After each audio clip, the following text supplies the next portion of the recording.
My name is David Chen, and I never thought I'd be watching strangers pack my belongings while my own daughter stood by cheering them on. It was a scorching Tuesday afternoon in South Beach. The kind of day where the humidity hits you like a wall the moment you step outside, and even the ocean breeze can't save you. I just finished a client meeting at my insurance office on Lincoln Road, a major policy renewal for one of those new crypto millionaires who seem to sprout like palm trees around here.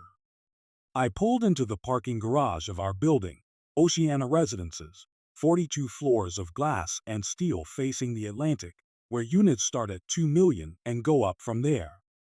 I bought our place on the 38th floor back in 2018, when Miami real estate was still climbing, but before it went completely insane. The elevator ride to the 38th floor felt longer than usual. When the doors opened, I could hear voices coming from our condo, loud, unfamiliar voices that definitely didn't belong there. I slid my key card into the lock and walked into chaos. Drop your location in the comments. Have any of you been blindsided in your own home? Three men I'd never seen before were wrapping my furniture in moving blankets. Expensive furniture, the Italian leather sectional we bought last year, my mahogany desk from the home office, even the Baccarat crystal collection my late mother had left me. "Excuse me," I said, my voice calm but firm. "What exactly is happening here?" That's when my daughter Emma appeared from the master bedroom, her arms crossed, wearing that defiant expression I'd seen too many times since she turned 28. Behind her walked a guy who looked like he'd stepped off a fitness influencer's Instagram page. Perfectly groomed beard, tank top showing off sleeve tattoos, the kind of confidence that comes from never having worked a real job. "Dad," Emma said, not a trace of emotion in her voice. "Meet Tyler. He's helping me move your stuff out." "My stuff?" "Emma, this is my condo." I think there's been some confusion. Tyler stepped forward, and I could smell his cologne from 6 feet away, something expensive and overwhelming that probably cost more than most people's rent. "Mr. Chen," he said with that patronizing tone young men use when they think they're talking to someone weak, Emma explained the situation. "You're behind on the association fees. The mortgage payments are irregular, and frankly, she can't afford to keep supporting you anymore." I stared at my daughter. Emma had been living with me rent-free for 3 years since graduating from FIU with a marketing degree she'd never really used. She worked part-time at a boutique in Aventura, made maybe $30,000 a year, and spent most of it on designer handbags and weekend trips to the Keys. "Emma, we need to talk privately," I said. She shook her head. "No more private talks, Dad. No more of your promises about getting back on your feet.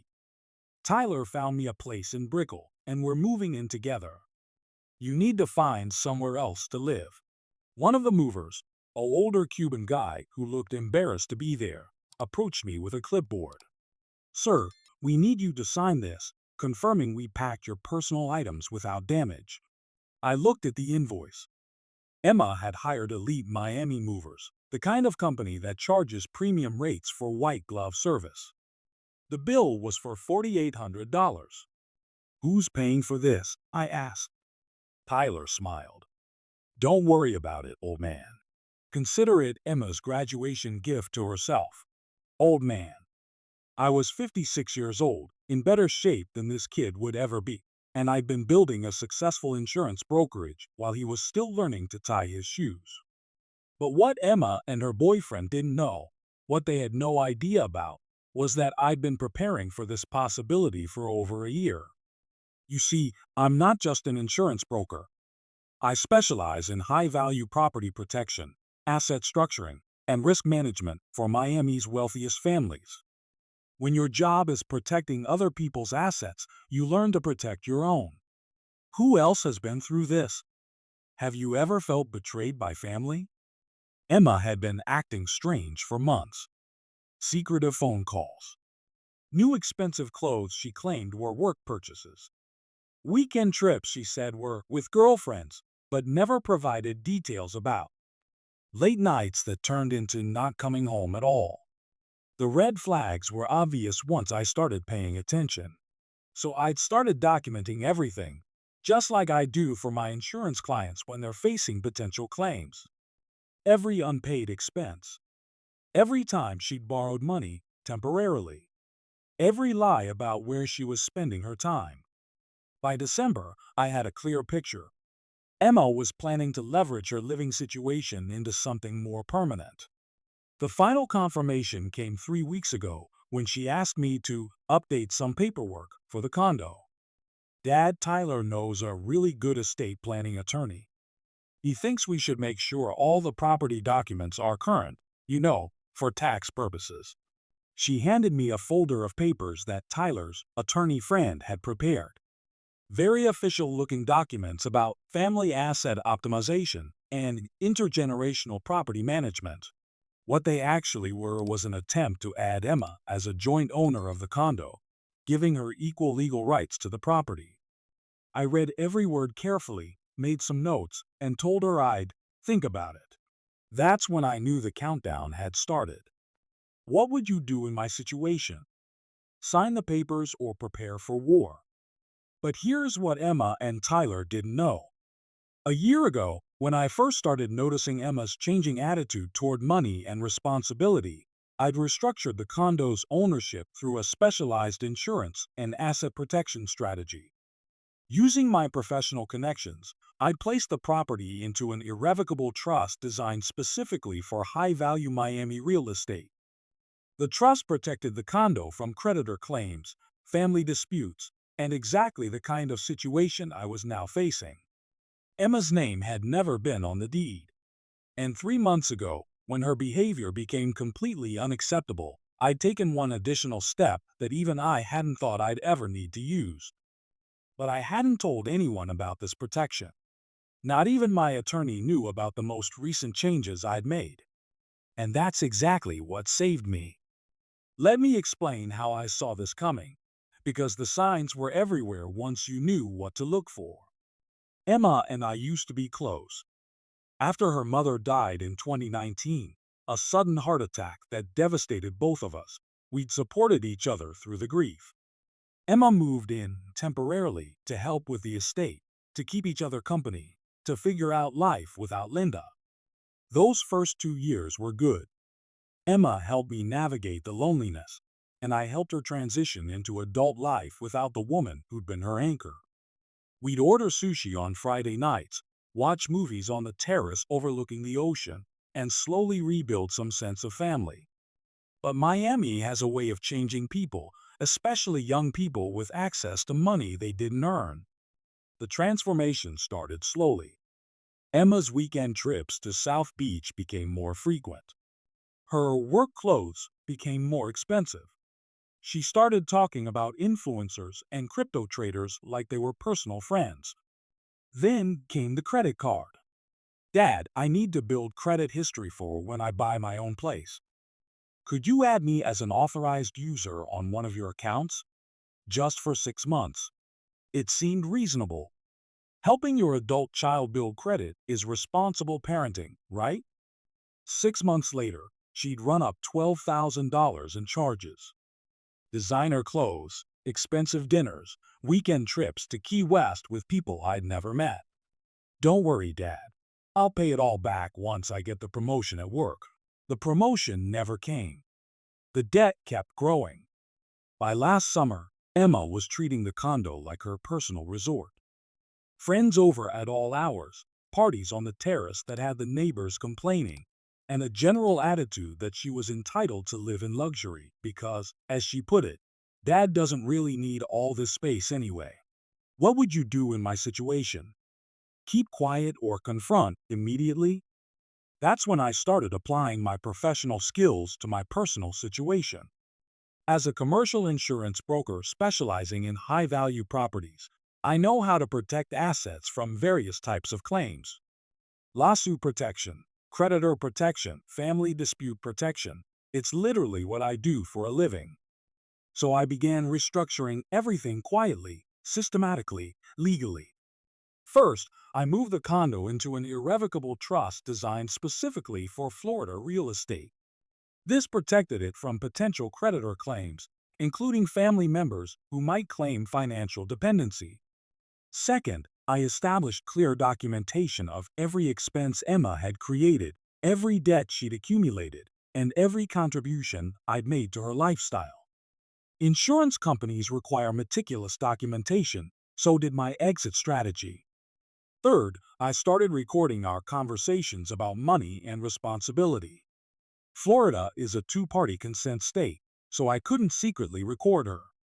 But when she asked to discuss financial stuff, I'd start with, "I'd like to record this conversation for clarity." She always agreed, assuming it would help her case somehow. The recordings were illuminating. "Dad, I shouldn't have to pay rent. This is supposed to be my family home too. Emma, you're 28 years old with a college degree. Most people your age pay their own housing costs. Most people my age don't have parents who can afford not to charge them. You're being selfish. Selfish. For providing free housing, utilities, food, and spending money to an adult woman who worked part-time by choice." But the real preparation began 6 months ago, when Emma started bringing Tyler around. Tyler Rodriguez was everything you'd expect from a South Beach wannabe influencer. 26 years old, claimed to be a social media consultant, but seemed to spend most of his time at the gym and the pool. He drove a leased BMW he couldn't afford and wore clothes that cost more than most people's monthly salary. Within a month of dating Emma, Tyler was practically living in my condo, using my Wi-Fi to run his business, eating my food, leaving his protein powder containers on my kitchen counters. "Dad, Tyler has some really good ideas about optimizing our living situation," Emma told me over dinner one night. "Our living situation?" "Well, making better use of the space, maybe finding ways to generate income from the condo." I knew exactly what that meant. Tyler wanted to move in permanently and start charging his social media clients for content creation sessions in our oceanfront condo. That's when I hired a private investigator, Maria Santos, former Miami-Dade detective, now specializing in family and financial investigations. Within 3 weeks, Maria had a complete picture of Tyler's finances, background, and real relationship with Emma. "David," Maria told me over coffee near my office, "this guy is running a classic con. He targets young women with access to family money, moves in fast, and starts leveraging their family relationships for his benefit." She showed me the evidence. Tyler had pulled the same routine with at least 2 other young women in the past 3 years. Same pattern. Quick romance, moving in, isolating them from family who might object, then extracting maximum financial benefit before moving on to the next target. "Emma's not his girlfriend," Maria explained. "She's his current business plan." But instead of confronting Emma with this information, which would have led to denial, drama, and Tyler disappearing before facing consequences, I decided to let them make their move first. I wanted Tyler to overplay his hand completely. Tell me what you think in the comments. Have you ever had to outwit someone trying to scam your family?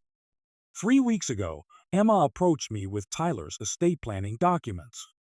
The papers that would have made her a joint owner of the condo and given Tyler, through her, legal access to my property. Instead of signing them, I took one final step that even Maria didn't know about. I updated the trust structure one more time, adding specific language that would protect the property from any claims by people who had been financially dependent on the trust beneficiary for more than 6 months.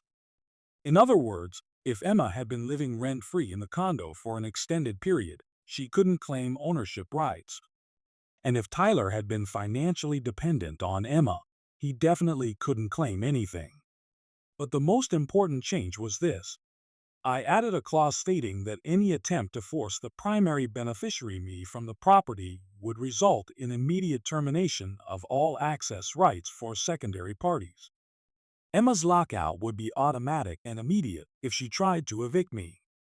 I had the documents notarized, filed, and recorded with Miami-Dade County. All legal, all enforceable. all designed to protect legitimate property ownership from family manipulation. And then I waited for Emma and Tyler to make their move. Smash that like if you're following along. This is where it gets good. The move came sooner than I expected. Last Friday, Emma announced she was giving me notice that I needed to find somewhere else to live. Tyler found us an amazing place in Brickell, she said. A penthouse with incredible views. But we need to sell this condo to afford the down payment. Emma, you can't sell my condo. Actually, Dad, Tyler's attorney says that since I've been living here and maintaining the property, I have squatter's rights. Plus, all the money you've spent on my expenses constitutes an investment in my future that gives me equity in the property. Squatter's rights. In a luxury condo she'd never paid a penny toward. Tyler says if you cooperate, we'll give you 30% of the sale proceeds, Emma continued.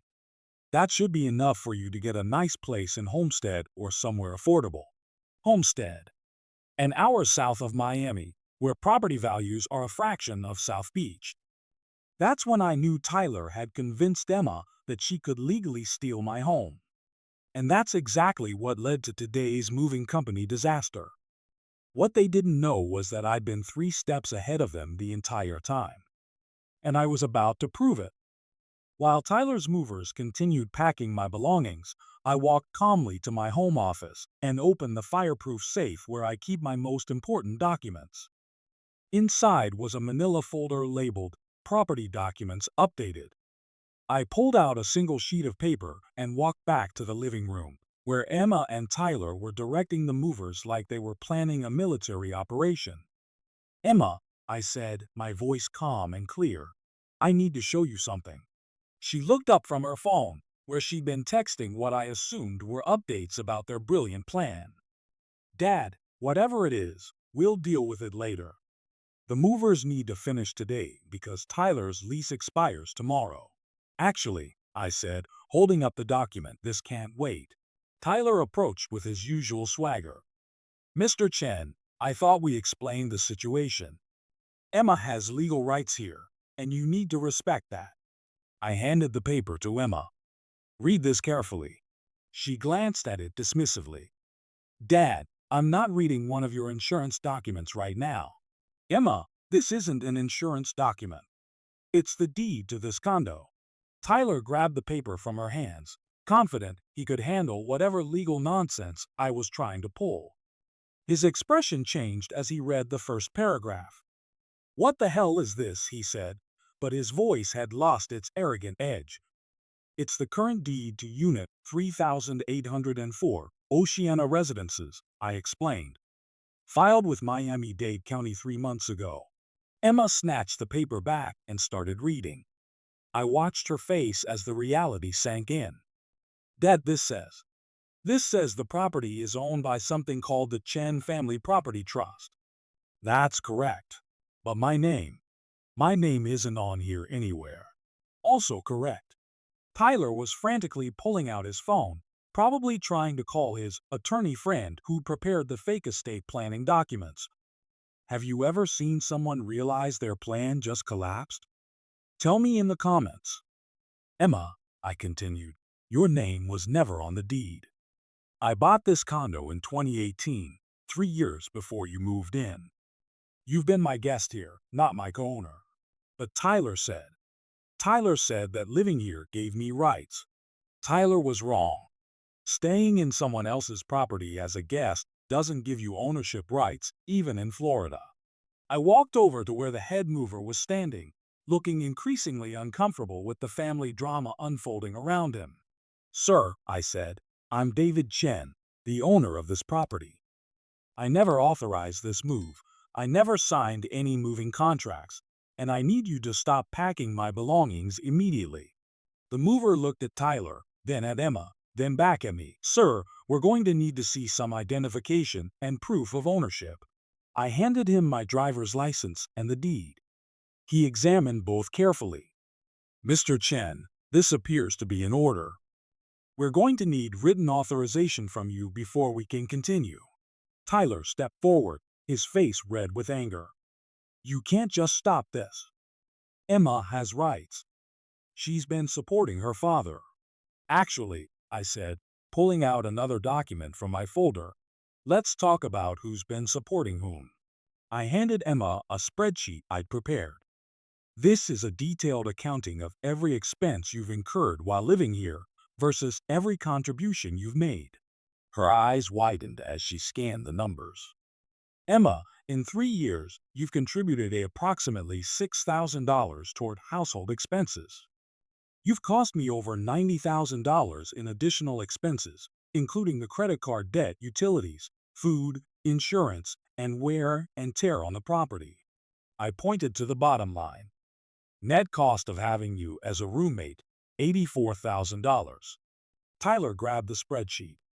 This is ridiculous. You can't charge your own daughter rent retroactively. I'm not charging her rent, I said calmly. I'm simply documenting that she hasn't been supporting me, as you claimed. If anything, she owes me money. But I wasn't finished. Tyler, let's talk about your financial contributions to this household. I pulled out a third document. According to my records, in 6 months of essentially living here, you've contributed $0 toward rent, utilities, food, or maintenance. You have, however, consumed approximately $4,000 worth of resources. Tyler's confident facade was crumbling. You've been spying on us. I've been documenting expenses in my own home. It's called responsible financial management. Emma looked like she was going to cry. Dad, I don't understand. Why are you doing this? Emma, I'm not doing anything to you. I'm preventing you from doing something to me. I handed her the final document from my folder. This is the estate planning paperwork Tyler's attorney friend prepared. The papers you wanted me to sign 3 weeks ago. Emma's face went pale. If I had signed these documents, they would have made you a joint owner of this property.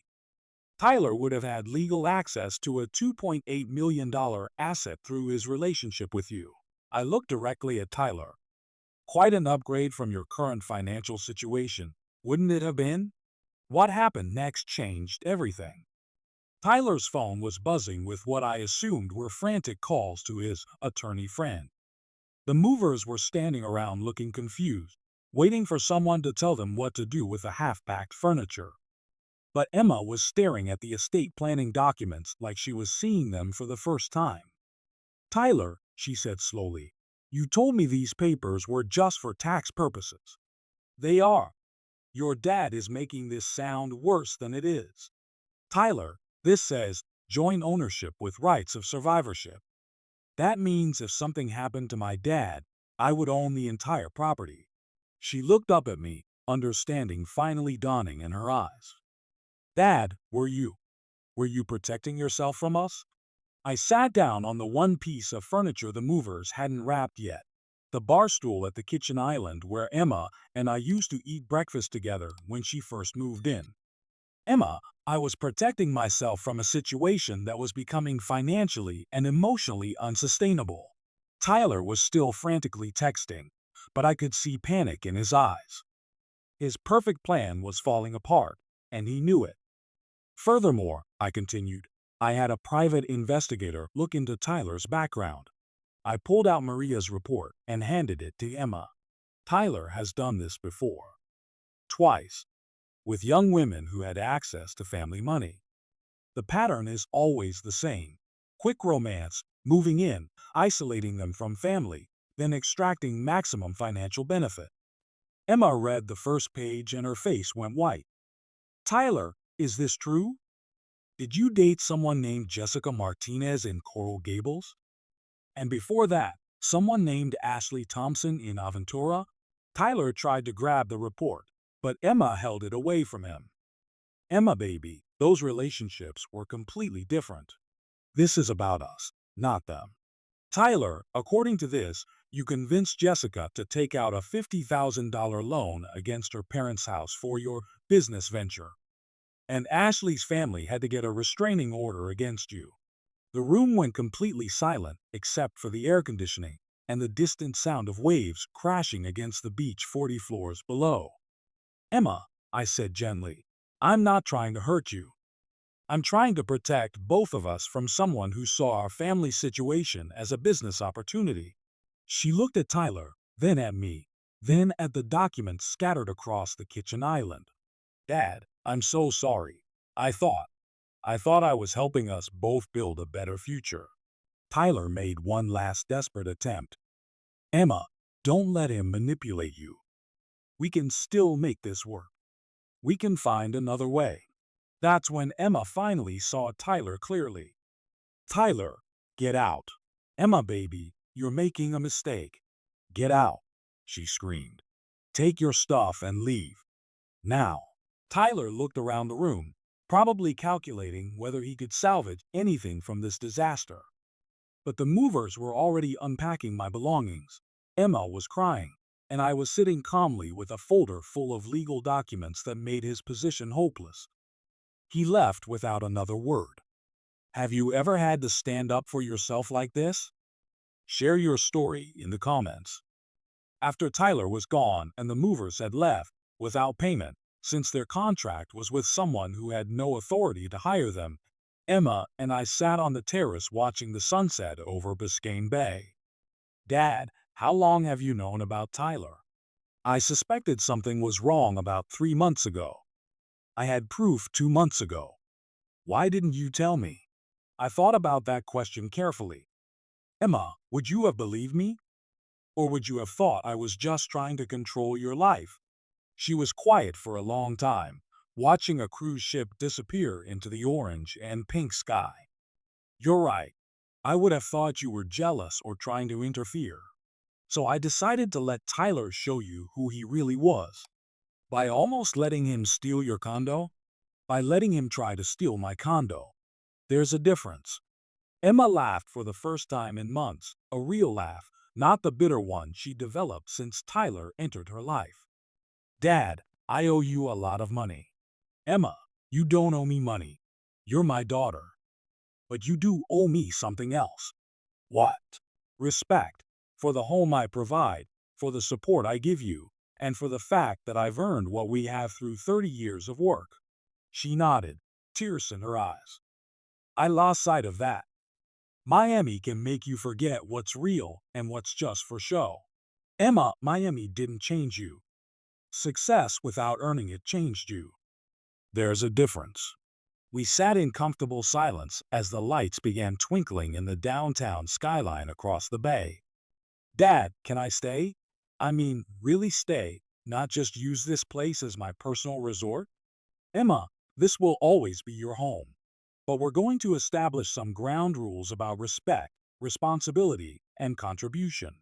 I'd like that. 6 months later, Emma is working full-time at a marketing firm downtown. She pays a reasonable rent, contributes to household expenses, and treats our home with the respect it deserves. She's dating a guy who works in marine biology, someone who values education, hard work, and family relationships. Tyler, last I heard, was trying the same routine with a young woman in Fort Lauderdale. But word travels fast in South Florida's social circles, and Maria's report has been quietly shared with several families who needed to know.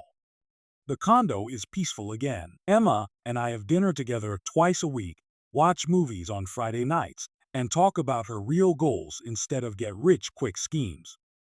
I've learned that protecting your family sometimes means protecting them from their own bad decisions.